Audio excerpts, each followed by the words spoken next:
and that's why, so the Charlie Kirk thing really was a frustrating thing for me because, well, I mean, it was a tragic thing, like frustrating. It sounds so like shallow.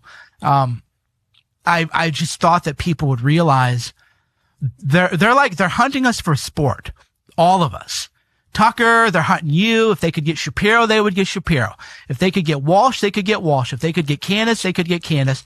And it ain't the Israelis and it ain't the Jews that are doing it. It's a violent, feral, terrorist, Bolshevik left. And they would get all of us if they could. So whatever acrimony we have, which is like, I'm not a unity guy. I'm a guy who likes the mix, maybe too much. But it's like, dude, they're going to kill us. They're going to kill all of us. And we need to figure out some kind of way to coexist with one another, understanding that the threat against us is existential. And they would, the left, if they could kill Seth Dillon, they'd be glad to kill him. If they could kill you, they'd be glad to kill you. To them, that's just another notch on their belt or a point on the scoreboard. So what's the administration doing about this? That was my problem with Trump's first term is the political violence against Trump supporter, because again, we're just supposed to deal with it. Just deal with it. Was almost completely ignored during his first term. Is it still being ignored? Under my definition, it is. Yeah, they're arresting some people. There's more happening than the first term, but the response is not what I would like to see. So the claim when Charlie was murdered was that this was Antifa or some Antifa adjacent person or organization. I don't know if that's true. I don't know anything about it. I think it's absolutely true. I don't know that, and I don't have any other theories. I don't even understand the story. But if people said it was true, so like, okay, where's the roundup of Antifa? So they're, sorry, you got a dog sneezing right there. That's good. The good puppy. So I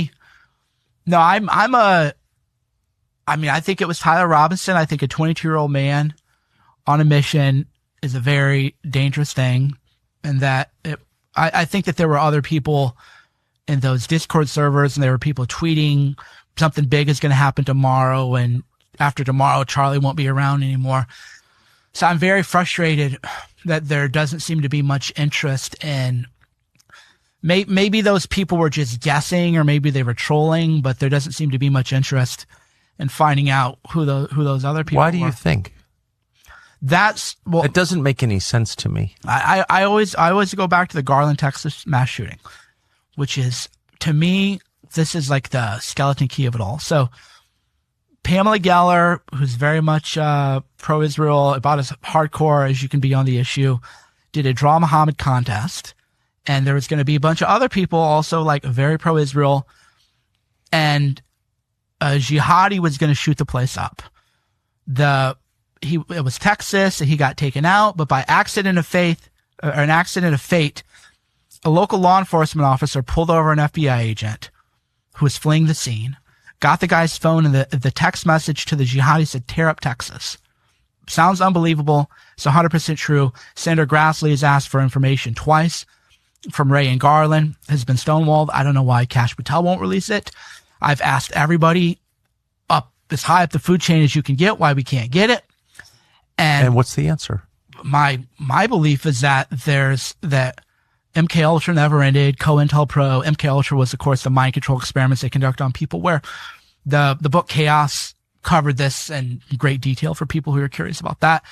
About the Charles Manson murders. The Manson murders, and then there was that Air Force guy who was drugged up and killed somebody, and that didn't even make sense. And I didn't even know about that. Well, that book was completely mind-blowing.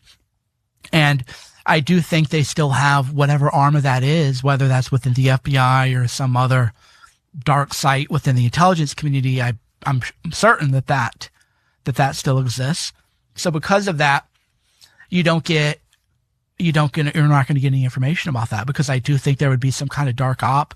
Because what a lot of people, again, it's just the title of the book shows the agenda. It's just chaos. Get everybody afraid, get everybody panicked, usher in more surveillance technology, usher in a surveillance state, bring in a narco tyranny where if you're law abiding, everything you do is monitored by Flock and all these traffic cameras. Everything you do is monitored, but if you're a drug addict on the street, you have free reign to do anything you want. This was a the Bolshevik method, there was a Solzhenitsyn quote, Alexander Solzhenitsyn quote, where it went, I don't have the exact quote, but the substance of it was, your punishment for having a knife was different for the thieves. When you had a knife, it was terrorism. When the thief had it, it was just his way of life. And that's what we're living under now with the modern anarcho-tyranny.